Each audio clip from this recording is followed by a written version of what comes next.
Ok, bonjour à tous. Je vous souhaite premièrement la bienvenue dans cette présentation.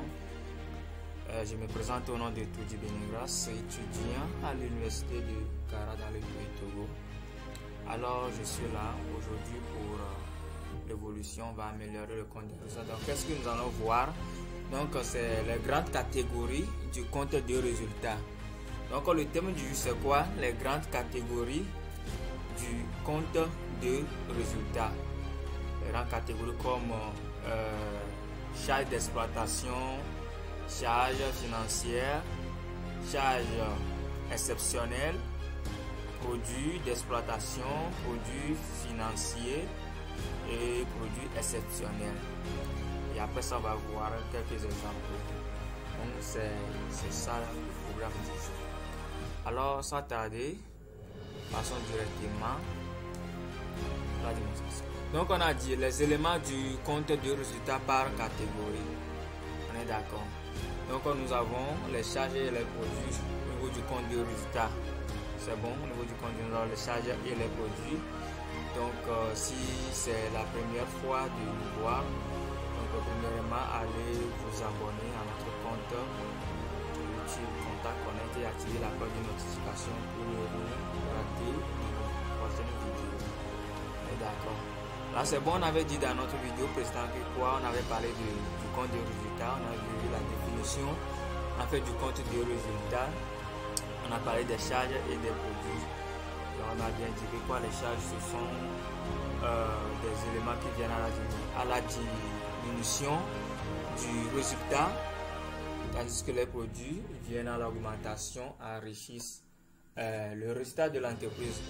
On est d'accord. Donc, aujourd'hui, nous allons voir les grandes catégories qui se trouvent au niveau des charges et qui se trouvent au niveau des produits.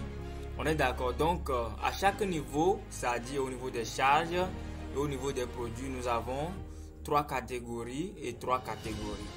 Donc, première des catégories au niveau des charges, nous avons quoi? Charges d'exploitation. On va revenir là-dessus. Deuxième catégorie, donc c'est quoi? Charges financières. Et troisième catégorie, donc c'est charges exceptionnelles. Donc, au niveau des charges, nous avons quoi? Charges d'exploitation, charges financières et charges exceptionnelles. Au niveau des produits, nous avons quoi? Produits d'exploitation, produits financiers et produits exceptionnels. On est d'accord. Maintenant, c'est quoi charges d'exploitation? Donc, ce sont des dépenses liées à l'activité normale de l'entreprise. C'est bon, je m'explique. C'est-à-dire, c'est le but principal de votre entreprise. L'entreprise est créée pour faire quoi? Pour exercer quelle activité? Donc, c'est le but principal. Donc, c'est ça qu'on appelle l'activité normale de l'entreprise. Vous voyez un peu? C'est-à-dire, l'entreprise est créée pour la vente des produits finis, par exemple biscuits, le riz, etc. Donc si par exemple on va prendre l'exemple de notre vidéo précédente de notre dame ou bien notre soeur qui produit des beignets pour vendre. Donc son activité principale ou bien son activité normale, c'est quoi? C'est de produire les beignets. Donc par exemple, c'est produire les beignets, on est d'accord. Donc, c'est l'activité normale de l'entreprise. Donc, le fait d'effectuer l'achat des marchandises, l'achat des matières premières ou bien l'achat des matières pour produire la marchandise aussi. Donc, ce sont des charges d'exploitation. Ok, ce sont des charges d'exploitation. On est d'accord là. Donc, c'est ce qui est lié. Ce sont les dépenses. En fait, ce sont les dépenses que vous effectuez. Ils sont liés directement à l'activité normale de l'entreprise. Par exemple, les dépenses que notre soeur, que notre dame effectue, par exemple, l'achat, on avait vu qu'elle faisait l'achat de farine, l'achat de sucre. Donc, c'est en fait, ce sont les charges, ce sont les dépenses qui sont liées à l'activité normale de son entreprise. Vous voyez un peu? Maintenant, les charges financières, c'est quoi? Ce sont des frais que l'entreprise paie à cause des transactions financières. Par exemple, vous avez effectué un emprunt. Ok, vous avez effectué un emprunt. Donc, les intérêts que vous payez, par exemple, supposons que notre dame a effectué un emprunt pour commencer son activité. Là, il va payer des intérêts. C'est bon, il va payer des intérêts. Donc, ce sont des frais, qui sont liés en fait aux transactions financières. Vous avez effectué un emprunt auprès de la banque ou bien auprès des autres institutions, par exemple. Donc, ce sont en fait des charges financières que vous allez payer. Donc, ce sont des frais que l'entreprise paie à cause des transactions financières. C'est bon? C'est ça que je disais que, par exemple, vous avez contracté un emprunt. C'est bon? Quand vous avez contracté un emprunt auprès de la banque là, l'intérêt que vous allez payer de cet emprunt là, donc c'est ça qu'on appelle quoi? Charge financière. On est d'accord? Maintenant, charge exceptionnelle, donc c'est quoi? Ce sont des dépenses rares ou imprévues qui ne font pas partie de l'activité normale de l'entreprise. Par exemple, payer une amende. C'est bon? C'est-à-dire, je peux dire que vous allez violer le code de la route et vous allez payer des amendes. C'est bon? C'est-à-dire que vous êtes en train de travailler pour l'entreprise, on vous a commandé et puis vous avez violé le code de la route, vous allez payer l'amende. Donc, ce sont des cas exceptionnels. Donc, ce sont des charges exceptionnelles. Par exemple, des imprévus. Oui, c'est des imprévus en fait. Donc, c'est un peu ça. Donc, par exemple, si on prend notre dame, notre soeur qui est en train de produire des beignets pour vendre. Par exemple, si son atelier a pris feu, c'est bon, elle est en train de produire des beignets pour vendre. Et à un coup, vous voyez un peu, sa cuisine a pris du feu. Il y a un incendie du feu qui est arrivé à sa cuisine. Et puis, elle va perdre en fait ses marchandises. Vous voyez un peu, donc ce sont des cas rares. Ça ne se produit pas exactement comme ça. Mais comme ça ne se produit pas, donc ce sont des charges exceptionnelles. Donc c'est une dépense pour elle. Elle a dépensé pour produire des gâteaux, des beignets pour vendre, mais au finish, il y a un incendie qui s'est produit. Alors tout est circulé en même temps. Vous voyez un peu ça. Donc ce sont des charges exceptionnelles, ce sont des cas rares. On est d'accord là. Donc c'est un peu ça. Maintenant au niveau des produits d'exploitation, donc ce sont des entrées d'argent liées à ce que fait l'entreprise au quotidien. C'est bon? Ce sont des entrées d'argent. Par exemple, notre dame qui vend des beignets. Donc elle vend des beignets pour gagner de l'argent, non? Alors elle effectue des ventes. Donc c'est un produit pour elle. C'est un produit qui est lié à l'activité normale. Donc, premièrement, elle produit des beignets pour vendre. Donc, elle dépense ici pour produire des beignets et ici, elle vend des beignets pour trouver de l'argent, pour gagner de l'argent. On est d'accord? Donc, c'est un peu ça. Maintenant, produits financiers, ce sont des revenus que l'entreprise gagne grâce à son argent placé ou à ses opérations financières. On est d'accord? Par exemple, tu as fait prêt. C'est bon? Tu as fait prêt. Je peux dire à un ami. C'est bon? À un ami. Ou bien à une entreprise. C'est bon? Donc, l'entreprise va vous payer quoi? Des intérêts de ce prêt. C'est bon? L'entreprise va vous payer des intérêts de ce prêt. Donc, c'est un peu ça, quelque chose comme ça. Ce sont des produits financiers. Donc, on est d'accord. Maintenant, produits, par exemple, somme d'argent. En fait, ce sont des intérêts que vous avez reçus auprès de vos clients, en fait. Oui, de vos clients, je peux dire. Maintenant, produits exceptionnels. Donc, ce sont des revenus rares ou inhabituels que l'entreprise gagne en dehors de son activité normale. Là, je m'explique. Par exemple, on a vu quoi pour la dame là. Le but principal, c'est de produire des beignets et vendre. On est d'accord. Supposons qu'elle vend des beignets à travers un matériel de transport, par exemple une voiture. Maintenant, arrivé à un moment, elle a voulu vendre la voiture là. Là, c'est un produit. Elle a vendu ça, elle gagne de l'argent. Mais c'est un cas rare parce que ce n'est pas son activité principale. elle n'a pas créé l'entreprise pour vendre des voitures, mais pour vendre des beignets. Mais arrivé à un moment, elle a décidé de vendre son matériel de transport. Vous voyez un peu. Donc c'est un cas exceptionnel. Donc c'est un produit pour elle. Elle a vendu ça. Donc mais c'est pour cela qu'on dit que ce sont des revenus rares ou inhabituels. Donc ce n'est pas l'activité principale qu'elle effectue. Donc c'est un peu ça. Maintenant on va commencer par voir autre chose. Maintenant si par exemple on va faire des calculs. Si on fait produit d'exploitation moins charge d'exploitation, on va obtenir quoi? On va obtenir résultat d'exploitation. En faisant produit d'exploitation moins charge d'exploitation, on va obtenir résultat d'exploitation. Maintenant, si on fait produit financier moins charge financière, on va obtenir quoi? Résultat financier. On est d'accord? En faisant produit financier moins charge financière, on va obtenir résultat financier. Et si le résultat est négatif, c'est une perte ici. Si c'est positif, c'est un bénéfice. On avait vu ça dans notre vidéo précédente. On avait parlé de pertes et de bénéfices. On est d'accord. Maintenant, si on fait produit exceptionnel moins charge exceptionnelle, on va obtenir quoi? Résultat exceptionnel. C'est bon? On va obtenir résultat exceptionnel. Qu'on appelle encore quoi? RH, résultat hors activité ordinaire, résultat d'exploitation qui est RE, résultat financier qui est RF et résultat exceptionnel qui est quoi? Résultat hors activité ordinaire. On est d'accord. Maintenant, la somme de ces trois résultats, c'est ça qui est résultat net. Résultat d'exploitation, c'est-à-dire résultat net est égal à quoi? Résultat d'exploitation, résultat financier et résultat exceptionnel.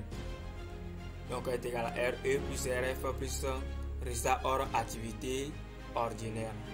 Donc c'est un peu ça. Alors, j'espère que c'est un peu clair. Là, passons à un exemple.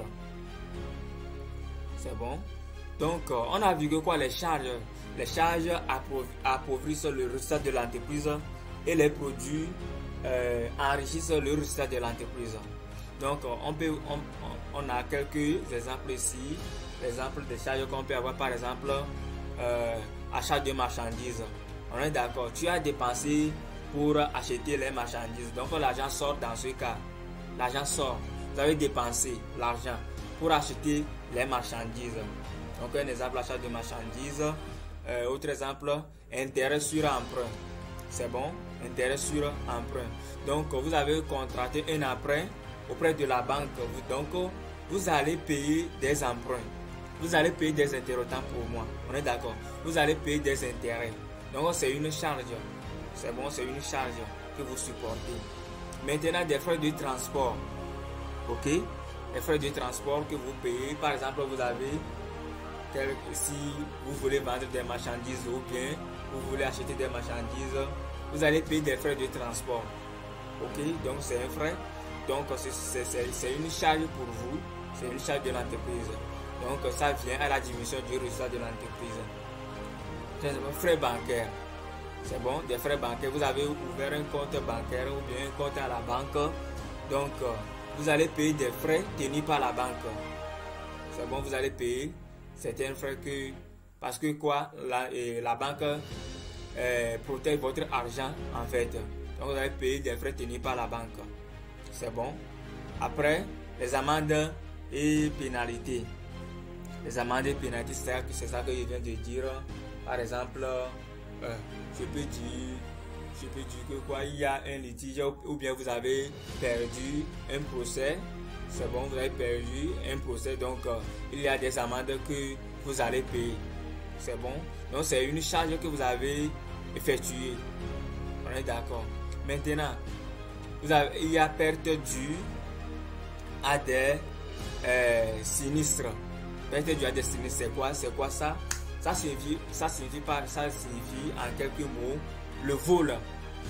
C'est bon? Le vol. Il y a des braqueurs qui étaient venus dans votre entreprise et puis ils ont volé l'argent. Vous voyez un peu, donc c'est une perte. C'est bon, c'est une charge que vous allez supporter. On est d'accord. Ou bien votre entreprise a pris un feu. il y a un incendie, en fait, donc c'est une charge pour vous. Vous voyez un peu. Donc maintenant au niveau des produits, nous avons vendeur de marchandises qui est un produit qui vient à l'augmentation parce que vous avez vendu des marchandises et vous allez recevoir de l'argent. On est d'accord. Donc nous avons l'intérêt reçu. C'est le contraire au niveau de l'intérêt sur emprunt. Dans ce cas, vous avez reçu des intérêts. Par exemple, les prêts que vous avez fait aux institutions, par exemple. Donc, vous voyez un peu. Donc, ces institutions vont vous payer des intérêts. On est d'accord. Maintenant, vente d'une machine. Ah oui, vous utilisez votre machine dans votre entreprise, mais arrivé à un moment là, vous avez vu que quoi? Bon, que tu vas renouveler autre, tu vas encore acheter autre, donc tu vas vendre ça, tu vas céder ça. On va te dire une machine, donc c'est un produit. Parce que tu as vendu ça, tu vas gagner de l'argent en fait. Donc c'est un peu ça. Et vente du produit fini. Donc ça se regroupe au niveau vente de marchandises en fait. Donc c'est un peu ça. Et là, je vais vous demander vraiment de stopper la vidéo et essayer de classer ces éléments là dans leur catégorie, dans le compte de résultats. On est d'accord. Vous allez classer achat de marchandises, intérêt sur emprunt. Tous ces éléments là, vous allez essayer de les classer dans le compte de résultats au niveau des charges d'exploitation, charges financières exceptionnelles, etc. Avant de voir la correction pour voir si c'est bien fait ou pas. Alors, achat de marchandises, c'est bon. Donc c'est l'activité principale de l'entreprise. Il fait des achats de marchandises pour revendre. Donc vous voyez un peu, donc c'est charges d'exploitation. Elle fait des achats, donc c'est une dépense qu'elle effectue ici.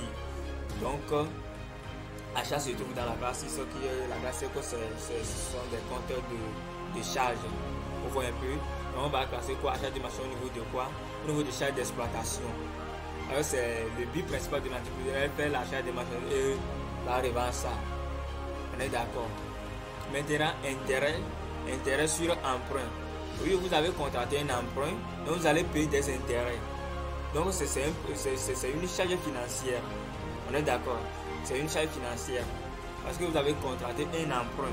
Donc un emprunt, en fait, ça vient d'accord de financière. Donc vous voyez un peu. Donc intérêt sur emprunt. Donc c'est une charge. Le fait que vous payez des intérêts, c'est l'argent que vous faites sortir. Vous êtes en train de dépenser pour payer des intérêts.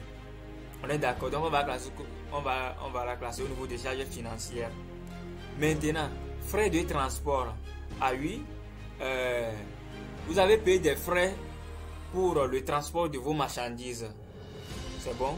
Des frais que vous avez assumés pour qu'on vous ramène vos marchandises. Donc c'est en fait quand par exemple vous avez fait des achats de marchandises, les frais que vous payez pour qu'on va vous amener en fait les marchandises, donc ça se regroupe ici dans le catégorie des charges d'exploitation. C'est bon, ce n'est pas quelque chose qui est financier, c'est quelque chose qui est exceptionnel. Au fur et à mesure, parce que quand vous achetez les marchandises là, obligatoirement on va vous transporter ça. Vous avez payé des frais de transport obligatoirement quand vous effectuez des achats de marchandises. On est d'accord. On va classer ça au niveau des charges d'exploitation. Maintenant, des frais bancaires. C'est bon? Des frais bancaires. Là, des frais tenus par la banque. Vous avez payé ces frais-là. Donc, c'est une charge financière. On va classer ça dans la catégorie des charges financières. Amende et pénalité. Ah oui. Ce sont des charges exceptionnelles. C'est bon? Ce sont des charges exceptionnelles. Je viens de l'expliquer. Perte due à des sinistres. Donc, charge exceptionnelle. Vente de marchandises. Si vous avez vendu des marchandises, alors c'est l'argent qui rentre. Là, c'est au niveau, quand l'argent rentre là, ça se regroupe au niveau des produits. Dans quelle catégorie? Produits d'exploitation. C'est bon? Intérêt reçu. Alors, c'est vous qui percevez des intérêts. On est d'accord. Intérêt reçu, suite à quoi? Suite à des prêts que vous avez effectués. Vous avez fait des prêts aux gens. Vous voyez un peu. Donc ça se regroupe au niveau des produits financiers. Maintenant, vente d'une machine. Là, l'entreprise n'est pas. Le but de l'entreprise, ce n'est pas de vendre les machines à chaque moment. Donc c'est quelque chose d'exceptionnel. C'est bon? C'est une fois passé. Une fois par son temps pour moi. On est d'accord. Donc ça se regroupe au niveau de quoi? Produit exceptionnel. Et vente de produits finis. Donc ça se regroupe au niveau de l'activité normale de l'entreprise. Donc c'est un produit d'exploitation. Donc nous voici donc à la fin de notre vidéo, de notre cours. Là, si c'est votre première fois de nous voir, pensez à abonner à notre chaîne. Et si vous avez des questions, n'hésitez pas de les laisser en commentaire. Alors, bye bye.